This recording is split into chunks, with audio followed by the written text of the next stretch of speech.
para jemaah Masjid Al-Bad 1000 salawat yang dirahmati Allah Subhanahu wa taala. Alhamdulillah, syukur kita kehadrat Allah Subhanahu wa taala kerana dengan limpah dan kurnianya dan rahmatnya dan maghfirah maka kita dapat berkumpul bersama-sama di masjid yang cukup indah ini, ya, yang merupakan masjid ikon kepada ikon peranginan, mempunyai kaligrafi yang begitu cantik, mempunyai 1000 salawat. Jadi saya pun buat pertama kalinya menjejakkan kaki di sini lah untuk bekerja. Kalau sebelum ini saya datang di masjid ini adalah untuk melancong. Jadi ditakdirkan oleh Allah Subhanahu wa taala saya ditugaskan oleh Jabatan Agung Islam untuk bertugas di Masjid Al-Bad 1000 salawat untuk menjadi imam utama dan untuk merancang mengimarahkan masjid ini melalui bantuan para pegawai masjid, insya-Allah. Jadi alhamdulillah kita dapat hadir ke dalam majlis ilmu yang merupakan 8 kali kita buat di masjid-masjid, bukan sahaja di Masjid Al-Bad 1000 salawat, malah di seluruh dunia sebenarnya. Seluruh dunia sebenarnya sentiasa mengimarahkan masjid itu dengan mengadakan majlis ilmu. Dia tidak semestinya selepas maghrib, macam di Malaysia ini biasa kita buat selepas maghrib, tetapi kebiasaannya kita biasa buat selepas maghrib lah. Betul. Kadang-kadang ada di Masjid Maryam yang buat selepas subuh, seperti kuliah subuh, kuliah duha, seperti di masjid-masjid lain. InsyaAllah kalau dia boleh rezekikan untuk masjid ini juga kita buat kuliah subuh saja, ataupun kuliah duha dan sebagainya, insyaAllah. Jadi pentingnya majlis ilmu ini kerana apa, tuan-tuan? Kerana mengelakkan kita daripada terjerumus ke dalam lembah kesesatan.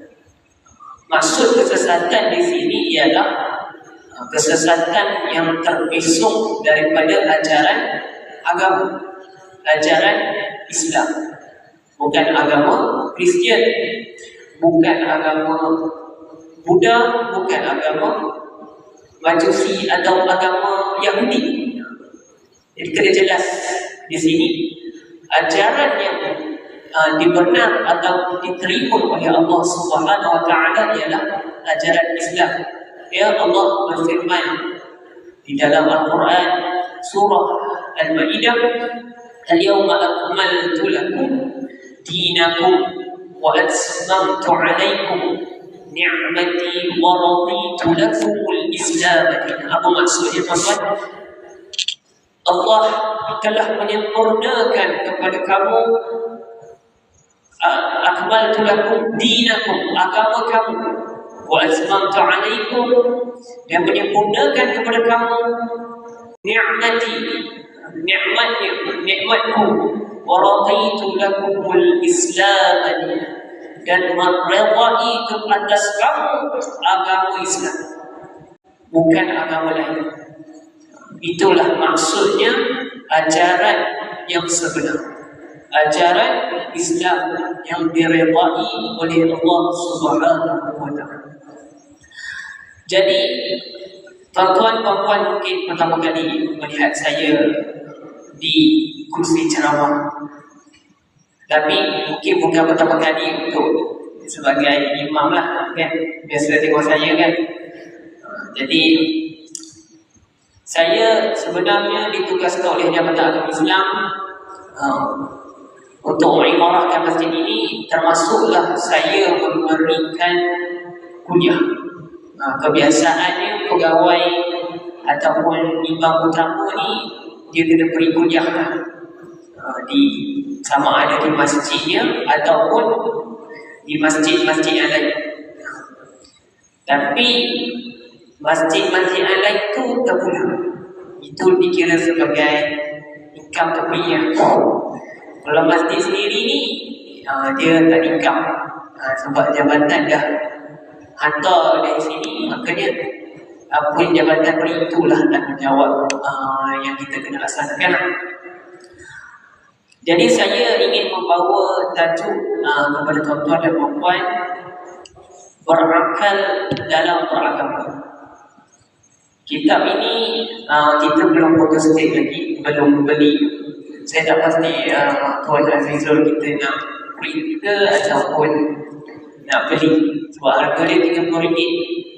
Harga dia RM30. Kita tengok kepada keputusan pentadbiran masjid.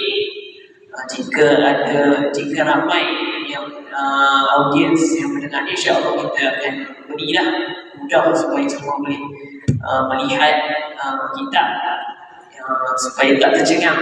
Bila saya terang je tercengang.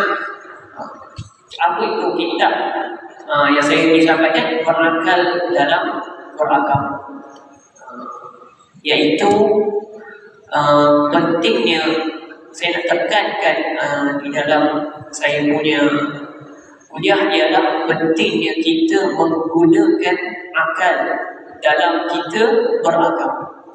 Pentingnya kecerdikan, pentingnya kita memikirkan secara logik, secara saintifik, lebih kurang macam tu, supaya mana orang-orang yang tidak mempercayai agama atau orang-orang yang kurang mempercayai agama ini, kita mudah menarik mereka untuk mendekati agama, dan juga orang-orang yang mula menjauhi agama. Jadi sebelum saya nak masuk ke kitab ni, saya ingin menceritakan apa masalah umat Islam masa kini yang dihadapi oleh kita, yang menyebabkan kita perlunya penerangan daripada kitab ini untuk kita menyelesaikan masalah umat. Jika tuan-tuan perasan, masalah antaranya ialah kurangnya kehadiran umat Islam di dalam masjid. Kalau tuan-tuan lihat, bukan sekadar masjid kita je kurang. Selalu kalau solat maghrib satu saf kan, bukan masjid kita je, malah masjid-masjid yang lain juga turut terkesan. Malah masjid yang tersohor seperti Masjid Negeri Masjid juga, mereka juga kurang jemaah. Sebab apa tuan-tuan? Siapa boleh bagi tahu sebab apa kurangnya jemaah? Kalau ikut pada zaman dahulu lah, zaman sebelum penjajahan kolonialisme oleh British ataupun Belanda ke, ataupun kolonial daripada barat lah kepada tanah Melayu ini, sebenarnya agama Islam pada waktu itu sangat kuat, dan kehadiran pemuda-pemuda Melayu Islam di masjid, setiap masjid dan surau sangat hebat sebenarnya. Tapi di akhir kali ini, di abad ke-19, 20 dan 21 dalam sekarang kurang. Kenapa? Kurang kerana ialah kurangnya kita punya kepercayaan kepada agama semakin kurang. Itulah sebabnya anak-anak kita dan remaja-remaja kita, yang bagi saya ramai yang kurang datang ke masjid, sebab mereka merasakan masjid ini tidak menyeronokkan, tidak kena dengan jiwa mereka. Kenapa boleh jadi macam tu? Sebab salah kepada kita ke salah? Mak ayah ke salah? Jawapannya kurang juga, tak semestinya mak ayah. Tetapi salahnya ialah kelemahan umat Islam seluruh dunia. Umat Islam seluruh dunia semakin lemah. Itulah sebabnya di masjid-masjid di tanah Melayu, bukan sahaja di tanah Melayu, di Indonesia, di di Pakistan, di Arab Saudi, semua makin kurang. Sebab kelemahan umat Islam sendiri menarik minat para pemuda ni untuk dekat kepada masjid, dekat kepada agama. Kenapa mereka kurang minat dengan agama? Kerana mereka tidak merasakan agama ini adalah satu benda yang penting dalam hidup mereka. Dan mereka mula terikut-ikut dengan pelbagai trend-trend yang dibuat oleh siapa? Oleh Barat lah. Punca masalah ini berlaku ialah disebabkan oleh kemajuan. Kenapa saya kata kemajuan? Salah ke Ustaz kemajuan? Kita nak maju, nak ada infrastruktur kereta api, nak ada elektrik, semua ni kan kemajuan. Salah ke? Jawapannya tak salah. Tapi saya nak cakap punca kemajuan lah agama ini semakin kurang. Saya ingin terang kepada tuan-tuan dan puan sejarah bagaimana agama ini mula ditinggalkan sedikit demi sedikit. Bermulanya ialah pada zaman revolusi Barat, yang mana Barat mula melakukan revolusi untuk meninggalkan agama Kristian secara besar-besaran. Sebelum itu, saya nak tanya kenapa Barat nak tinggalkan agama Kristian? Sebab mereka merasakan agama ini menghukum kehidupan mereka. Ya, agama mereka, gereja menyokong tak boleh jarak bumi, tak boleh kata bumi ni bulat, tak boleh berfikiran terbuka, kena tutup aurat dan sebagainya. Dia merasakan itu adalah satu diskriminasi terhadap diri mereka. Jadi mereka perlukan kebebasan. Jadi mulalah fasa Renaissance, iaitu Barat mula merevolusi untuk mengubah kehidupan mereka, menolak agama dan menjadikan kehidupan berfikiran bebas sebagai kehidupan yang sebenar, bukan kehidupan berlandaskan agama. Dari situ lahirlah sekularisme dan liberalisme. Jadi saya rasa tuan-tuan puan sebenarnya dah pening apa yang saya cakap. Sebab saya pernah sebelum saya nak beri kuliah kitab ni, ramai juga yang beri kepada saya kenyataan lah agak berat untuk terima penerimaan. Tapi pada saya tetap nak menyampaikan juga sebab saya rasa benda ni penting. Inilah punca manusia semakin tinggalkan agama. Sebabkan kemajuanlah manusia semakin tinggalkan agama. Manusia mula sewaktu zaman Renaissance itu, manusia mula menjumpai pelbagai penemuan, iaitu penemuan tentang elektrik, penemuan tentang alam semesta dan sebagainya. Dan mereka yang paling ketara ialah mereka menemui satu teori, iaitu teori evolusi. Ini kritikal sebenarnya ni. Teori yang mereka menemui, manusia ini bukan berasal daripada satu. Cakap macam tu. Bukan berasal daripada Adam. Kata manusia ini berasal daripada satu makhluk yang menyerupai monyet. Macam tu. Dan evolusi buah-buah jadi manusia. Mereka cakap macam tu.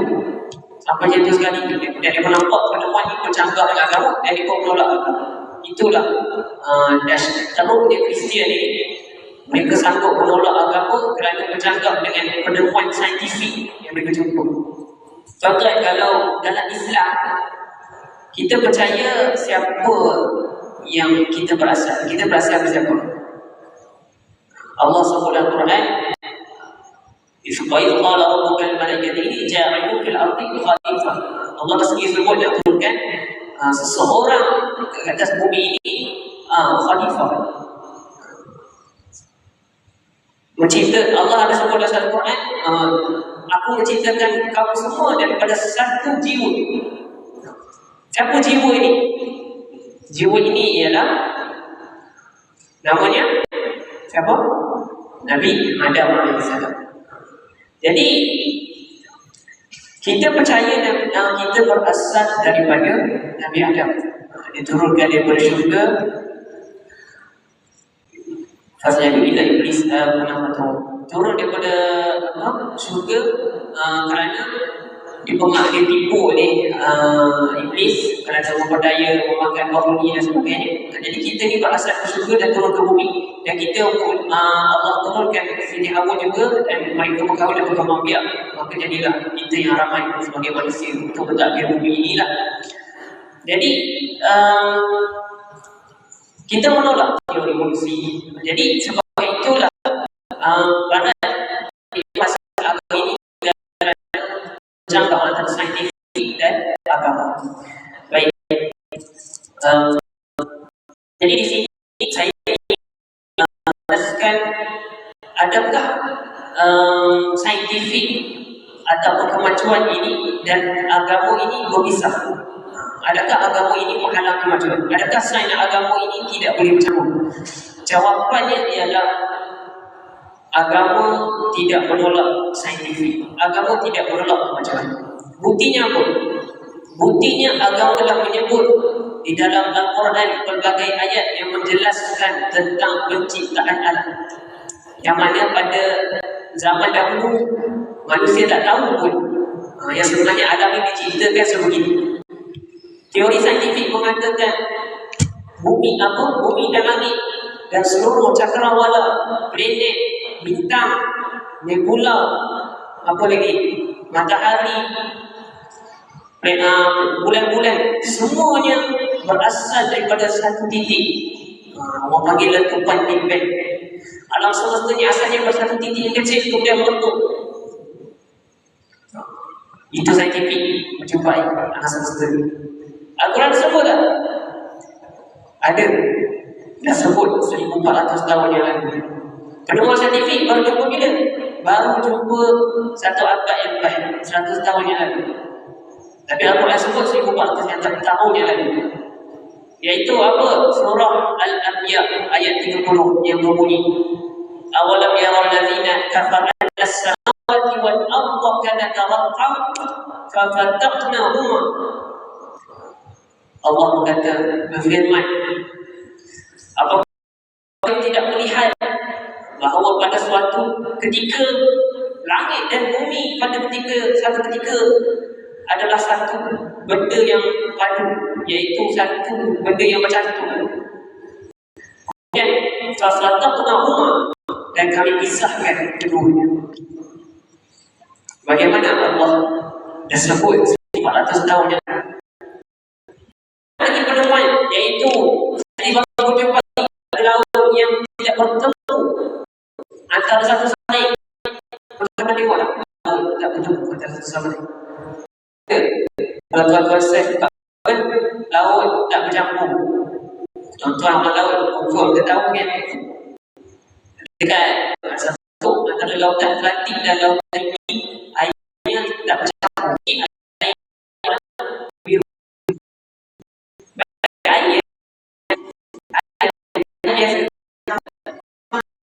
Kalau tuan-tuan kacau, adakah ada yang lain? Tak, mesti bersama kan? Macam mana boleh terjadi begitu? Itulah kuasa Allah SWT. Allah dah sebut dalam surah Ar-Rahman,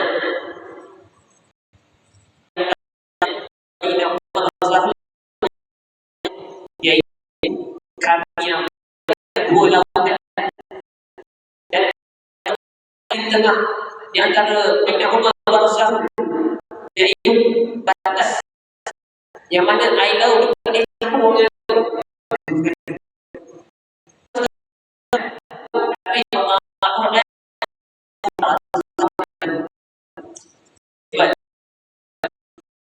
penemuan saintifik yang Al-Quran kata lebih dahulu. Saintifik baru jumpa ada api bawah laut. Macam mana api hidup bawah laut? Kalau tuan-tuan pasang api, siram air, apa jadi? Kalau tak hilang maksudnya ada sihir. Biasanya api kalau disihir punya ada penemuan lah saintifik. Al-Quran dah sebut dulu dalam surah At-Tur yang berbunyi wal bahri masjur, iaitu dan air laut yang di bawah tanah yang mengandungi api. Allah sebut dah.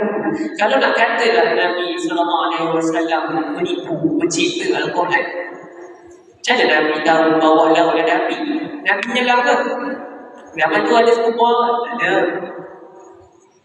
Jadi pada zaman 1400 tahun yang lalu, yang mana zaman manusia hidup macam nomad, niaga pergi Syam, pergi Mekah, Madinah, naik unta, kapal terbang, tak ada kapal selam, tapi boleh tahu apa yang berlaku di bawah laut. Itulah maksudnya wahyu daripada Tuhan semesta alam yang memberikan wahyu kepada Nabi bahawa ciptaan keajaiban ciptaan Allah Subhanahu wa ta'ala. Api di bawah laut tu sebenarnya apa? Kajian saintifik mempunyai bawah bumi ini ada lahar lava. Tahu tak bawah bumi ini ada lava? Tahu kan? Tapi Nabi dah sebut 1400 tahun yang lalu. Nak kata Nabi tipu, nak kata Nabi mereka tak, mustahil. Disebabkan itulah Allah sebut dalam Al-Quran apa nama bunyinya? Inna fi khalqis samawati wal ardi wa ikhtilafil laili wan nahari la ayatin liqaumin ya'qilun. Lihatlah kepada langit, ciptaan langit dan bumi, kamu akan melihat tanda-tanda kebesaran Allah Subhanahu wa ta'ala. Bagi orang yang yatafakkarun, orang yang berfikir, maknanya orang yang tak nampak kebesaran Allah bila melihat alam ini, melihat langit dan bumi, dan masih mengatakan ini semula jadi. Dia jadi, dia Big Bang untuk bumi, lepas tu dia jadilah bumi. Orang yang berfikiran macam itu maknanya dia orang yang bukan yang tafakkarun, bahkan orang yang jahil, iaitu jahil, bodoh, kerana dia tak nampak kebesaran Allah SWT. Allah sebut dalam Al-Quran, yu'til hikmata man yasha. Allah berikan kebijaksanaan ini kepada orang-orang tertentu. Siapa dia? Hikmah ini diberikan kepada para anbiya. Dia tak bagi kepada orang biasa macam kita ni. Dia tak bagi kepada orang bangkok, orang Ipoh, tak bagi. Dia bagi, dan Allah hanya pilih orang yang betul-betul mempunyai akhlak pribadi yang baik. Itu Allah sebut yu'til hikmata man yasha. Tapi al-anbiya ini maksudnya para nabi. Lastnya zaman bila? Zaman Nabi Muhammad SAW. Lepas Nabi ada Nabi lagi tak? Tak ada. Maknanya jangan ada yang perasan saya Nabi sampai Nabi Muhammad, tak ada. Nabi Muhammad dah last utusan Allah Subhanahu wa ta'ala. Selepas itu disampaikan, diteruskan perjuangan menyebarkan Islam ini oleh para ulama. Jadi para ulama adalah waris Nabi, tetapi tidak diwahyukan kepada ulama memberikan hikmah, melainkan diwarisi daripada Nabi SAW dan diberikan kepada tabi'in dan tabi'in sehingga kepada kita. Jadi Allah sebut yu'til hikmata man yasha wa man yu'til hikmata faqad utiya khairan katsiran. Siapa yang diberikan hikmah ini mempunyai banyak kelebihan. Wa ma yadhakkaru illa ulul albab. Siapa yang berfikir, mengkaji tentang ciptaan Allah alam ini, maka kamu digelar sebagai ulul albab, orang yang berakal.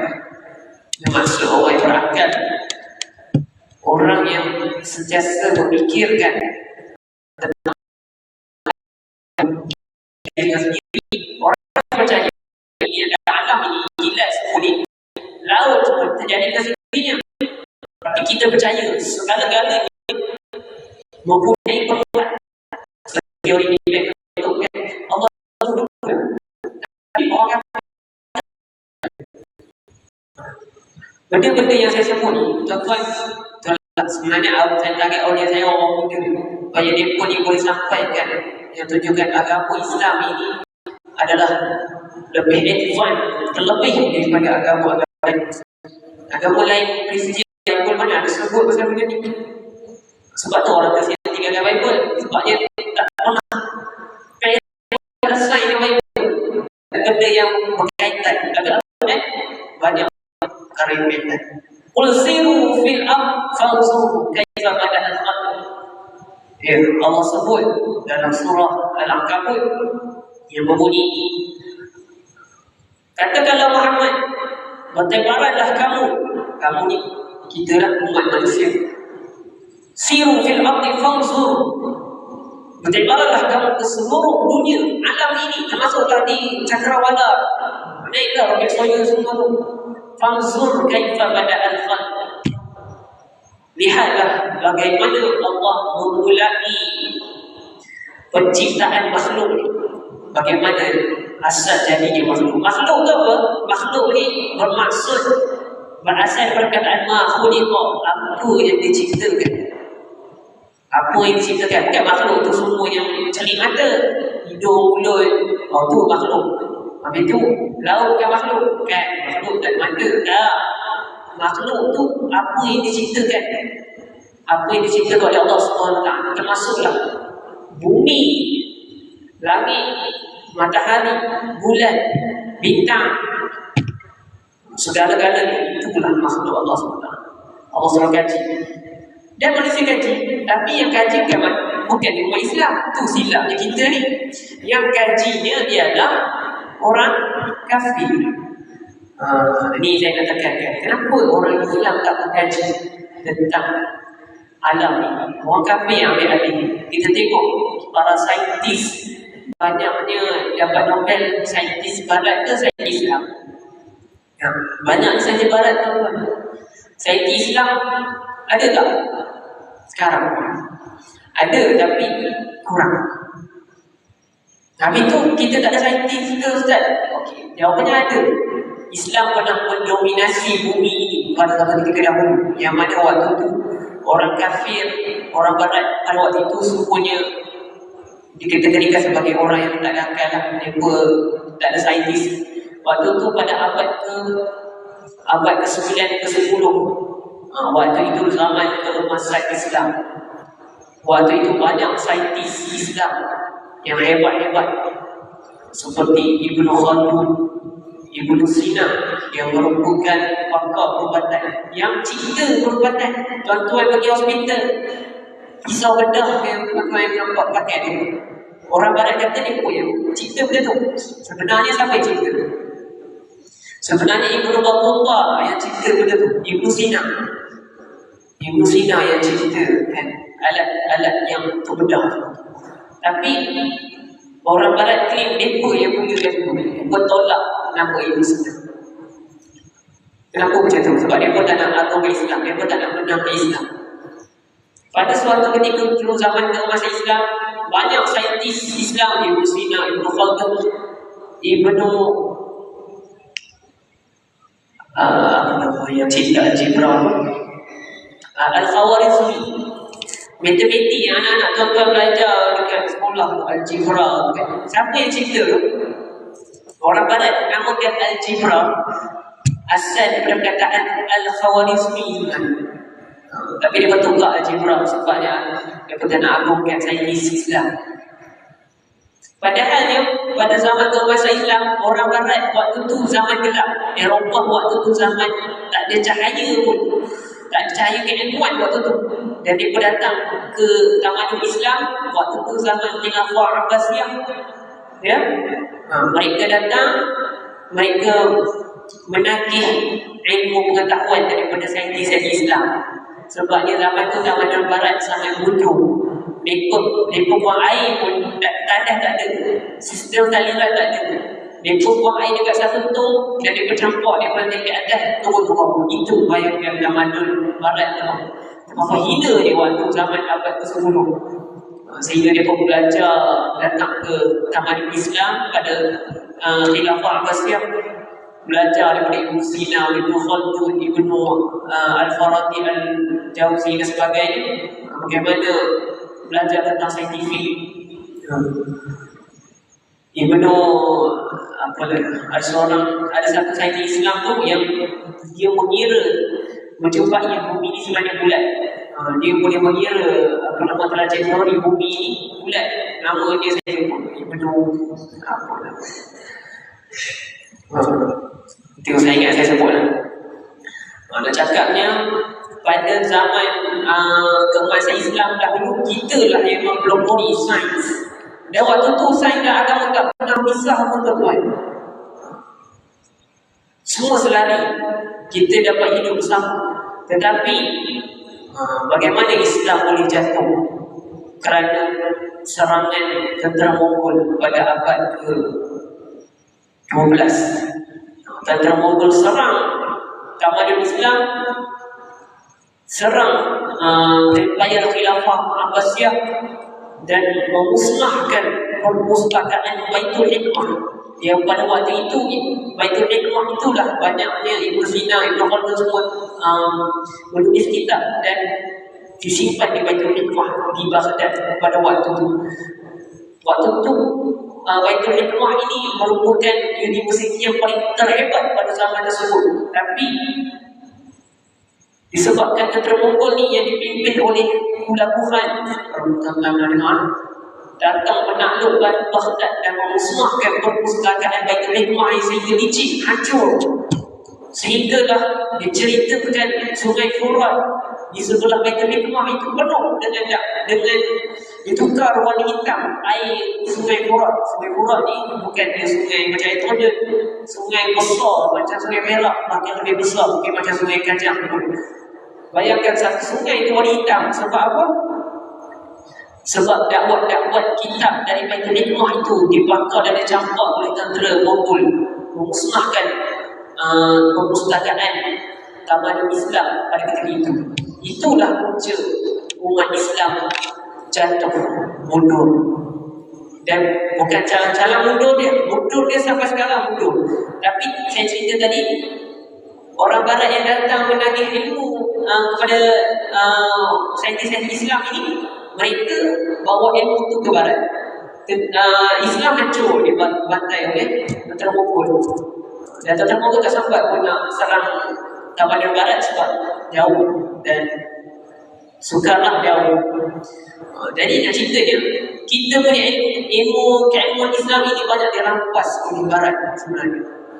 Dan Barat bila tahu tentang Islam kan, tamadun Islam tu, dia pun berlagak, oh ini ilmu kami. Dia pun dah tulis siap-siap segala ilmu yang mereka dapatkan daripada tamadun Islam, dan mereka mula menyebar luaskan di tamadun Barat. Dan bersitulah bermulanya fasa revolusi Renaissance. Barat mula menolak agama. Mereka rasakan agama ini satu, yang saya cakap tadi lah, satu perkara yang agama ini adalah satu kepercayaan yang kuno bagi dia pun. Dia berkata agama ini berasal daripada manusia zaman batu dahulu. Zaman manusia pakai jawat, nampak kilat, nampak benda yang buruk, mula berfikir, oh ini kuasa Tuhan. Jadi dia pun berfikiran yang agama ini berasal daripada kepercayaan orang-orang batu. Jadi dia berkata kita kena tinggalkan agama, kita kena cipta revolusi saintifik kita. Dan akhirnya jadilah revolusi industri pada tahun abad ke-17, abad ke-18. Revolusi industri, dan Inggeris, Belanda, Jerman, Perancis mula menjajah kolonialisme seluruh dunia, termasuklah tanah Melayu tak terlepas. Allah benar bagi hidup, insya-Allah. Sekejap masa berlalu. Jadi Barat mula mengkolonialisme seluruh dunia, termasuk tanah Melayu. Apa alasannya? Ialah untuk memodenkan atau memajukan tamadun timur. Itu dia punya, kalau tuan-tuan belajar kan. Sebenarnya memang betul lah dia nak majukan kita, tapi dengan satu lagi matlamat, membolot hasil bumi kita, turut mencabuli hak kita, dan anak-anak kita turut dicabuli, anak dara turut diperkosa dan sebagainya. Itulah dia mempunyai penindasan yang sangat buruk.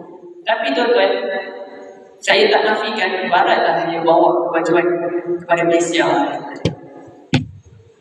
Kita ada tentera yang sehingga pakaian, ada sistem, kan? Kalau tak ada yang British, kita punya sistem ketenteraan kita tak macam sekarang. Kita punya pentadbiran negara kita tak macam sekarang, kan? Kita punya pemerintahan macam mana? Sultan, bendahara, kan? Laksawana, itu pemerintahan orang Melayu. Tapi zaman sekarang ada Perdana Menteri. Kalau Indonesia ada Presiden. Siapa yang bawa budaya pentadbiran? Raja buku sejarah memang kata berbalik. Jadi dunia sekarang banyak dibomokkan kemajuan dibawa oleh tamadun barat. Tapi tuan-tuan, nenek moyang kita ni tak terpengaruh. Dia tak sama macam kita sekarang. Nenek moyang kita lawan setiap kali tentera barat datang nak menjajah negara kita, kita lawan berperang. Bukan setakat di tanah Melayu, bukan setakat di Indonesia, tapi di seluruh tanah umat Islam. Iran terus diserang juga waktu itu. Turki terus diserang juga semuanya waktu itu. Dan Arab Saudi, semua tanah umat Islam dijajah oleh tentera barat. Kita lawan berperang. Hasil hebat ini moyang kita dahulu. Sehinggalah British tak berjaya cabut agama kita, agama Islam ini daripada tanah Melayu ini. Tapi kalau kita tengok tempat-tempat lain seperti Australia, British berjaya menghapuskan bangsa Australia. Tak tahu tak Australia ada bangsa? Tak tahu. Sebab ini Australia tu nampak macam orang Inggeris punya kan. Sebenarnya daripada bangsa tersendiri, tapi orang Inggeris menghapuskan bangsa, seluruh bangsa Australia tu sehingga terhapus di seluruh bumi. Dan mereka yang duduk di tanah Australia tu jadi Australia orang Inggeris. Mereka nak buat tanah Melayu pada suatu ketika dahulu, tapi orang nenek moyang kita hebat. Nenek moyang kita duduk diam waktu dia masuk.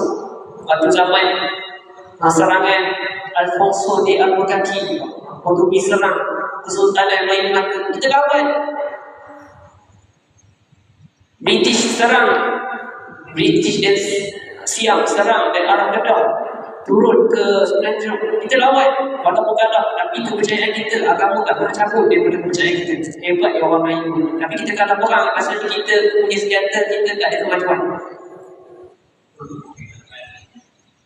Kita kalah hasil senjata, tapi agama kita tercabut. Tapi sampai sekarang tuan-tuan, agama kita sudah mula kehilangan.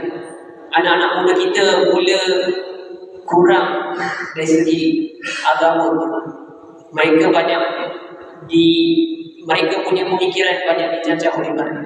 Jadi Barat bijak. Mereka melihat umat Islam ini susah nak dijajah dengan serangan ketenteraan. Mereka menjajah dengan pemikiran. Mereka berikan kemerdekaan kepada Melayu, tapi mereka mula menyebarkan pelbagai fahaman budaya pemikiran yang menolak agama, menjauhi anak-anak muda kita. Jadi tuan-tuan sendiri dapat lihat bagaimana anak-anak muda kita semakin liar. Saya cakap, jujur saya cakap, sebenarnya saya seluruh kehidupan saya, bahkan saya sendiri pun saya remaja juga, turut tak ikut ke kawan-kawan yang seperti ini. Memang kita remaja ini sangat ketinggalan di sudut agama. Tak sama macam orang-orang terdahulu. Saya ni minat sejarah, selalu baca novel, novel tua, novel Tok Jangkut, novel Mak Kilau. Bisa tengok beza orang muda dulu dengan sekarang.